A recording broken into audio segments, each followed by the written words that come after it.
Hello students, आज हम पढ़ेंगे क्लास 12th में फर्टिलाइजेशन एंड डबल फर्टिलाइजेशन, निषेचन एंड द्विनिषेचन। तो सबसे पहले बच्चों देखिए क्या होता है निषेचन। इसके पहले आपने पढ़ा था परागण। परागण के बाद ही निषेचन संभव होगा जब परागकण वर्तिकाग्र तक पहुँचेंगे। अब देखिए इधर जो है एक फिगर बना हुआ है, एक फ्लावर का फिगर बना हुआ है। जब निषेचन होता है तो सबसे पहले क्या होते हैं, परागकण वर्तिकाग्र पर पहुंचते हैं। मादा पुष्प के वर्तिकाग्र, ये वर्तिकाग्र है, ये वाला भाग स्टिग्मा, ये स्टिग्मा जिसको वर्तिकाग्र कहते हैं। परागकण इस वर्तिकाग्र पर आकर के गिर जाते हैं किसी के माध्यम से, वायु के माध्यम या जंतुओं के माध्यम से, या अपने आप उस पुष्प से दूसरे पुष्प में आ जाते हैं, या उसी पुष्प में आ जाते हैं, स्वपरागण होगा तो पॉलन ग्रेन्स यहाँ पर लिखा, पॉलन ग्रेन्स इस वर्तिकाग्र पर पड़े हुए हैं ऊपर। फिर क्या होता है कि पॉलन ग्रेन्स अंकुरित होते हैं, यानी परागकण अंकुरित होते हैं, और अंकुरित होने के बाद एक ये नली बना लेते हैं। इसमें देखिए मैंने एक बना रखी है, ये पॉलन ग्रेन्स है, बड़ा वाला बनाकर दिखाया, और उसमें से ये नली, एक ट्यूब गई है।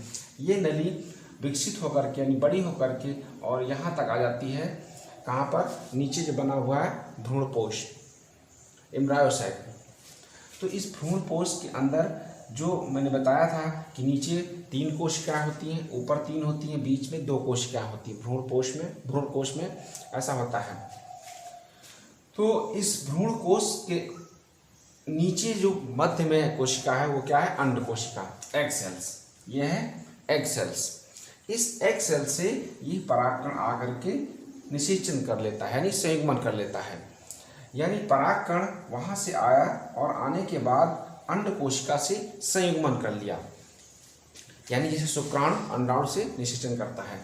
तो इस प्रकार से पॉलन ट्यूब से पॉलन ग्रेन्स आया, और आने के बाद जो यहाँ पर नीचे एग सेल्स है और एग सेल से फ्यूज कर गया, यानी जुड़ गया, दोनों के केंद्रक आपस में समेकित हो गए।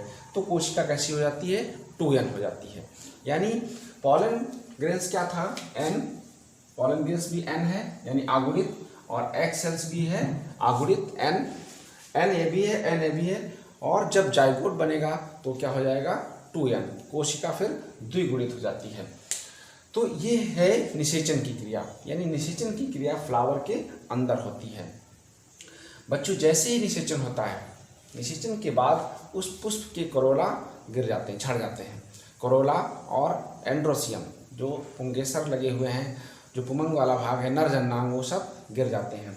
तो एंड्रोसियम और करोला भी गिर जाते हैं। कुछ पुष्पों में कैलिक्स भी झड़ जाते हैं, गिर जाते हैं, लेकिन कुछ पुष्पों में कैलिक्स लगे रहते हैं और वो फल के साथ संलग्न हो जाते हैं। जैसे आपने देखा होगा टमाटर और बैंगन, यानी उसके ऊपर डंठल पे कैलिक्स लगे होते हैं, ग्रीन कलर की पत्तियां जैसे।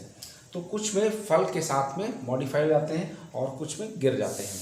तो कैलिक्स, करोला और एंड्रोसियम्स ये क्या है, झड़ जाते हैं निषेचन के बाद। और इस प्रकार से जो गाइनोसियम वाला पार्ट है वो नेकेड हो जाता है। जब निषेचन हो जाएगा तो निषेचन के बाद क्या होगा, इसमें भ्रूण बनेगा। पहले जाइगोट बनता है, फिर भ्रूण बनेगा, भ्रूण से फिर बीज बनेगा, और बीज से फिर नए पौधे का निर्माण हो जाता है। जब इसमें निषेचन की प्रक्रिया होगी, इसके अंदर जब जाइगोट बन जाएगा यानी बीज बन जाएगा, तो उसके बाद ये जो अंडाशय है, ये फूला हुआ भाग, ये जो ओरी है, ये जो ओरी है, यही फूल कर यानी मांसल और गुद्देदार हो जाती है और फल का निर्माण हो जाता है। तो यहाँ से बच्चों आपको क्या पढ़ना है कि एक तो पहली बात आपको होगा यहाँ पर भ्रूण का विकास, यानी जो जाइगोट के बाद भ्रूण बनेगा, भ्रूण का विकास, फिर भ्रूणपोष का विकास, एंडोस्पर्म का विकास, और फिर सीड्स यानी बीज का विकास, उसका डेवलपमेंट, और फल का निर्माण। तो जब निषेचन होगा, निषेचन के बाद ही ये प्रक्रियाएँ संपन्न होंगी। अगर निषेचन नहीं होगा तो ऐसा नहीं होता है। कभी कभी देखा होगा बिना निषेचन के ही फल बन जाता है, जैसे अंगूर है, केला है, तो उसको क्या बोलते हैं, पार्थिनोकार्पी। पार्थिनोकार्पी मतलब अनिषेक फलन। तो इस प्रकार से ये निषेचन की प्रक्रिया हुई, जो मैंने आपको समझाया कि इस प्रकार से पॉलन ग्रेन्स अंदर आता है और एग सेल्स अंड कोशिका से जुड़ जाता है, संयुग्मन कर लेता है। तो ये तो एक सामान्य निषेचन हुआ जिसको हम ट्रू फर्टिलाइजेशन कहते हैं। यहाँ पर देखिए लिखा है TF मतलब ट्रू फर्टिलाइजेशन यानी सत्य निषेचन। सत्य निषेचन में क्या होता है, फर्स्ट मेल गैमीट, ये देखिए लिखा है फर्स्ट मेल गैमीट, ये मेल का निशान है, मेल मतलब नर युग्मक। नर युग्मक क्या है, यही पॉलन ग्रेन्स जो मैंने अभी बताया, परागकण। परागकण ही क्या है, मेल गैमीट यानी नर युग्मक होते हैं। तो फर्स्ट पॉलन ग्रेन जो होगा उसको बोलेंगे फर्स्ट मेल गैमीट, और यहाँ नीचे N लिखा हुआ है, N मतलब वो अगुणित है। और plus egg cells, egg cells ये वाली जो मैंने अभी यहाँ बताया था, एग सेल्स जिससे भी निषेचन किया था। तो first male gamete plus egg cells तो क्या बनेगा, जाइगोट। जाइगोट मतलब युग्मनज, जैसे जंतुओं में भी होता है, अंडाणु शुक्राणु मिलते हैं तो फिर क्या होता है, जाइगोट बनता है। जाइगोट से भ्रूण, भ्रूण से फिर बच्चा बनता है एनिमल्स में। पौधों में क्या होगा कि फर्स्ट मेल गैमीट फिर एग सेल्स बनेगा जाइगोट, और जाइगोट से फिर भ्रूण बनता है, भ्रूण से फिर बीज बनता है, बीज से फिर फल बनता है। तो इस प्रकार से पौधों में ये डिफरेंट मेथड्स हैं। तो ये तो एक ट्रू फर्टिलाइजेशन है। TF मतलब ट्रू फर्टिलाइजेशन यानी सत्य निषेचन, जो एक सामान्य निषेचन होता है सिंगल प्रोसेस में। अब आवृत्त बीजी पौधों में क्या होता है, द्विनिषेचन भी होता है। आवृत्त बीजी यानी एंजियोस्पर्मी में, अनावृत बीजी में द्विनिषेचन नहीं होता है। अब यहाँ पर लिखा है TF और अपान DF में लिखा है TF अपान DF मतलब TF मतलब ट्रिपल फ्यूजन, ट्रिपल फ्यूजन मतलब त्रिसमलयन, ट्रिपल फ्यूजन, और DF का मतलब होता है डबल फर्टिलाइजेशन, शॉर्टकट में लिखा है DF मतलब डबल फर्टिलाइजेशन। तो ट्रिपल फ्यूजन को ही डबल फर्टिलाइजेशन कहते हैं। तो बच्चों डबल फर्टिलाइजेशन क्या है, यानी द्विनिषेचन क्या है कि जब एक सामान्य निषेचन के साथ साथ, सामान्य निषेचन कौन सा है, ये वाला ऊपर वाला, एक सामान्य निषेचन के साथ साथ यानी सत्य निषेचन जो है उसके साथ साथ में जब द्वितीयक नर युग्मक द्वितीयक केंद्रक से संयुग्मन करता है।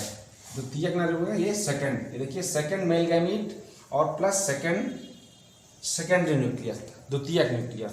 अब द्वितीयक न्यूक्लियस कहाँ पर, यहाँ पर, यहीं पर होगा, ये वाला जो मैंने बनाया है यहाँ पर 2 न्यूक्लियस थे। भ्रूण कोष आपने जब पढ़ा था तो यहाँ पर 2 केंद्रक थे जिनको हमने बताया था पोलर न्यूक्लियाई। दोनों पोलर न्यूक्लियाई जुड़ करके क्या बनाते हैं, द्वितीयक केंद्रक यानी सेकेंडरी न्यूक्लियस बनाते हैं। और सेकेंडरी न्यूक्लियस क्या होगा, 2n, क्योंकि यहाँ पर 2 केंद्रक थे बीच में तो दोनों जुड़ेंगे तो 2n हो जाएंगे।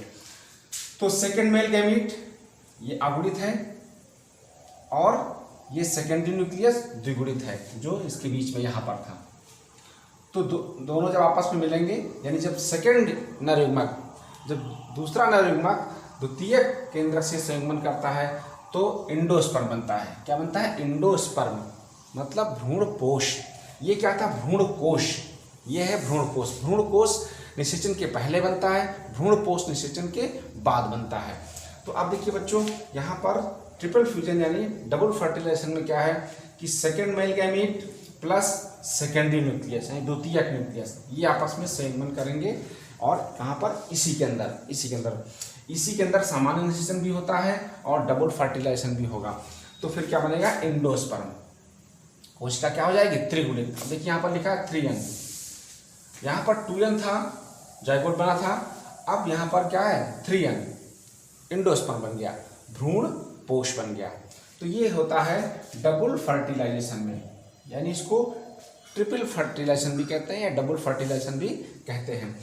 यहाँ पर नीचे फिर लिखा है DF मतलब double fertilization equal to true fertilization plus triple fusion, यानी यही दोनों, ये वाला और प्लस ये वाला, ये और प्लस ये, यानी ट्रू फर्टिलाइजेशन जो सामान्य निषेचन अभी बताया था और ट्रिपल फ्यूजन ये वाला। तो दोनों को मिला करके, दोनों के समायोजन के रूप में यानी दोनों को संयुग्मन के रूप को हम क्या बोलते हैं, डबल फर्टिलाइजेशन।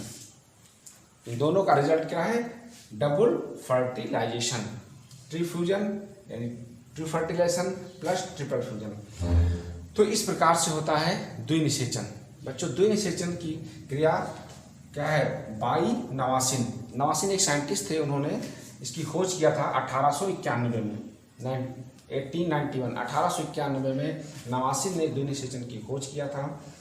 अब क्या है importance of double fertilization, importance यानी डबल फर्टिलाइजेशन क्यों आवश्यक है और इससे क्या फ़ायदे हैं। डबल फर्टिलाइजेशन में बच्चों क्या होता है, इसके बीज जो बनते हैं वो स्वस्थ और हेल्थी होते हैं और उनमें वेरिएशन होता है और वो काफ़ी लंबे समय तक स्वस्थ बने रहते हैं और उनमें अंकुरण की क्षमता अच्छी होती है और उनमें उत्पादन यानी प्रोडक्शन में भी अधिक फ़ायदा होता है। तो इस प्रकार से डबल फर्टिलाइजेशन के फ़ायदे हुए, इंपॉर्टेंस ऑफ डबल फर्टिलाइजेशन। एक चीज़ और बताएंगे बच्चों कि होता क्या है कि आवृत्तबीजी पौधों का भ्रूण पोष जो है 3N है, आवृत्तबीजी यानी एंजियोस्पर्म, और अनावृत्तबीजी पौधे जो साइकोस्पाइनस हैं, अनावृत्तबीजी पौधे जिनको हम जिम्नोस्पर्म कहते हैं, उनका भ्रूण पोष आगुणित होता है, यानी सिर्फ N होगा, सिंगल N, आगुणित, यानी अनावृत्तबीजी पौधों का भ्रूण पोष आगुणित होता है। क्यों होता है? क्योंकि उसमें ट्रिपल फ्यूजन यानी ये डबल फर्टिलाइजेशन नहीं होता है, उनमें डबल फर्टिलाइजेशन निषेचन की क्रिया नहीं होती है, इसलिए वो आगुणित होते हैं अनावृत्तबीजी के। ये आवृत्तबीजी का मैंने बनाया है। अब इसके बाद बच्चों अब नेक्स्ट टॉपिक में आप पढ़ेंगे निषेचन के बाद की घटनाएं। ये तो निषेचन हो गया, फर्टिलाइजेशन, डबल फर्टिलाइजेशन हो गया। फर्टिलाइजेशन के बाद क्या होगा वो हम आपको नेक्स्ट टॉपिक में बताएंगे। अभी बता दें कि होता क्या है कि उसमें जब ये जाइगोट बन गया तो फिर क्या होगा, भ्रूण बनेगा। जाइगोट के बाद क्या बनता है, भ्रूण बनता है। तो नेक्स्ट टॉपिक में आप पढ़ेंगे फर्टिलाइजेशन के बाद भ्रूण का विकास, और फिर भ्रूण पोष का विकास यानी इसका विकास, भ्रूण पोष एंडोस्पर्म का विकास, और फिर थर्ड पॉइंट होगा बीज का परिवर्धन यानी जो सीड्स बना उसका डेवलपमेंट, बीज का परिवर्धन एवं फल निर्माण। फल मतलब फ्रूट्स का निर्माण कैसे होता है, फल कैसे बनते हैं। तो यह सारी प्रक्रिया अब नेक्स्ट टॉपिक में बताएंगे। Thank you.